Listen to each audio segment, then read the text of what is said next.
آج میں چھوٹی سی ایک حدیث مبارکہ جو پیش کرنا چاہتا ہوں وہ یہ ہے کہ اس ماہ ایام کے حوالے سے وہ یہ ہے کہ اللہ رب العزت توبہ کرنے والے کو کس انداز پہ پسند فرماتا ہے۔ اس حدیث مبارکہ سے آپ اندازہ لگا سکتے ہیں جو حدیث مبارکہ کا مفہوم ہے، جو جامع ترمذی کی حدیث ہے۔ حضرت ابو ہریرہ رضی اللہ تعالیٰ عنہ نے روایت کیا، حضور علیہ الصلوۃ والسلام نے ارشاد فرمایا اللہ تعالیٰ تم میں سے، اب دیکھیں کس انداز میں اللہ اپنی محبت کا اظہار فرما رہا ہے کہ تم میں سے اگر کوئی شخص توبہ کرے میری بارگاہ میں تو مجھے اس شخص سے زیادہ خوشی ہوتی ہے۔ رب فرما رہا ہے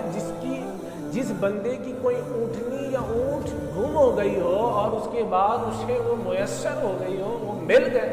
مل جائے، اور پھر اس کی جو خوشی کی حالت ہے اس سے زیادہ مجھ رب کو خوشی ہوتی ہے کہ جو رب کا بندہ رب کی بارگاہ میں توبہ استغفار کرتا ہے، رب کہتا ہے مجھے اس بندے سے زیادہ مجھے خوشی ہوتی ہے۔ تو آپ اس بات سے اندازہ لگائیں کہ رب کی بارگاہ میں توبہ اور استغفار کی کتنی بلند اور فضیلت ہے، توبہ استغفار کا بلند اور مقام ہے۔ اور اسی طرح کہ ہمیں چاہیے کہ اس ماہ ایام میں جہاں پر ہم سارے عبادتیں، ریاضتیں اور ذکر و اذکار اور فکر والی زندگی ہمیں میسر ہوئی، نصیب ہوئی ہے، اسی طرح ہم اس کی بھی ترغیب اور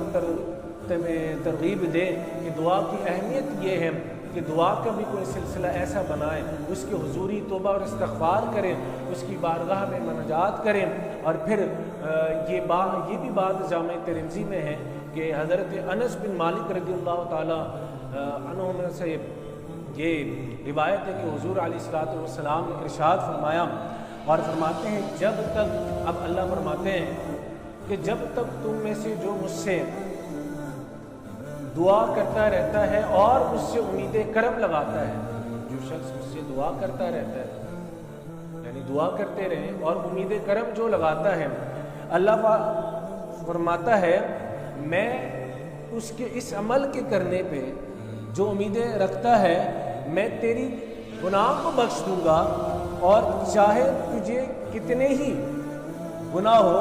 مجھے کوئی پرواہ نہیں، میں تیری تمام گناہوں کو بخش دوں گا، تیری تمام گناہوں کو معاف فرما دوں گا۔ اور پھر یہاں تک کہ فرمایا اگر تیری گناہ آسمان تک پہنچ جائے، اللہ اکبر، کہ تیری گناہ یعنی آسمان کی بلندیاں تک کیوں نہ پہنچ جائے مگر رب کی رحمت سے مایوس نہ ہونا۔ ارے رب کی رحمت تو سراپا ہمارے سروں پر قائم و دائم ہے۔ اللہ فرماتا ہے چاہے وہ آسمان کی بلندیوں تک کیوں نہ پہنچ جائے مگر رب فرماتا ہے میں پھر بھی مانگنے والے کو بخش دوں گا، ارے جو امید کرم لگاتا ہے میں اسے بخش دوں گا۔ اور پھر بات یہاں تک نہیں رکی، اور اللہ رب العزت آگے بھی ارشاد فرماتا ہے اور فرماتا ہے کہ یہاں تک کہ اگر تو زمین برابر بھی گناہ لے آئے، اگر تو زمین برابر بھی گناہ لے آئے حالانکہ بس شرک نہ کیا ہو، اللہ اکبر، اللہ اپنے بندوں سے کس حد تک پیار کرتا ہے، کتنا محبت کرتا ہے۔ ارے وہ رب ہے جو 70 ماؤں سے زیادہ پیار کرنے والا رب ہے، تو پھر کیوں نہ اس ماہ ایام میں ہم اس سے توبہ استغفار کی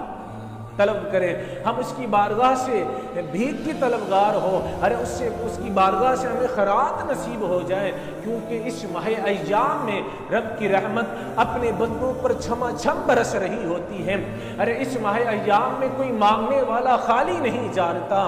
ارے کوئی خالی نہیں جاتا۔ رب فرماتا ہے تو زمین بھر گناہ بھی لے آئے حالانکہ بس شرک نہ کیا ہو، اللہ فرماتا ہے تو شرک نہ کیا ہو اس کے برابر بھی میں تجھے بخش دوں گا، کہ تو نے اگر شرک نہ کیا ہو تو میں تجھے اس کے برابر بھی بخش دوں گا۔